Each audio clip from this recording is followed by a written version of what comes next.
বিসমিল্লাহির রহমানির রহিম। আসসালামু আলাইকুম এভরিওয়ান। জুয়েল হোমি হলের পক্ষ থেকে আপনাদেরকে আবারও অভিনন্দন। আজ একটি নতুন স্পেশালিস্ট একটি ভিডিও নিয়ে আলোচনা করব। ভিডিওটি হলো শীতে টনসিল রোগের হোমিওপ্যাথি ওষুধ। দেখেন এভরিওয়ান, এটি একটি গুরুত্বপূর্ণ একটি সাবজেক্ট। আমাদের মানবদেহে দেখা যাচ্ছে যে এই শীতে অনেক সময় আমাদের গলায় অনেক সময় ঠান্ডা লাগে এবং ব্যথা করে, তখন আমাদের মাঝে এই টনসিলাইটিস রোগটি দেখা দেয়। সেভরিওয়ান, এই রোগটি আমাদের মাঝে হওয়ার কারণ হলো আমাদের মানবদেহে বড়জীবের গোড়ার পাশে দুটি গ্রন্থি থাকে। উক্ত দুটি গ্রন্থি যখন ফুলে ওঠে কিংবা ব্যথা করে তখন আমাদের মাঝে এই টনসিল রোগটি দেখা দেয়।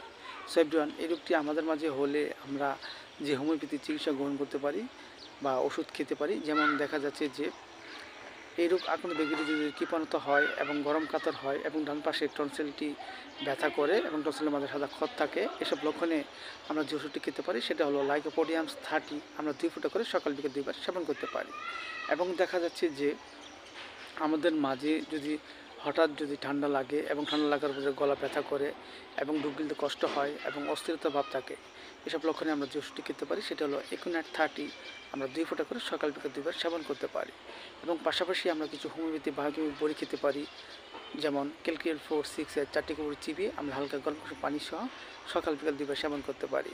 এবং হোমিওপ্যাথি বায়োকেমিক বড়ি ফ্যারাম পাওয়ার 6 4টি করে চিবিয়ে আমরা হালকা গরম করে পানি সহ সকাল বিকাল 2 বার সেবন করতে পারি। এতে করে অনেক অংশে আমাদের মাঝে যে টনসিল যে রোগ সেটা আস্তে আস্তে দূর হয়ে যাবে এবং আমাদের মধ্যে সুস্থ বোধে ফিরে আসবে। সো এভরিওয়ান, ভিডিওটি ভালো লাগলে অবশ্যই আপনারা লাইক দিবেন, সাবস্ক্রাইব করবেন।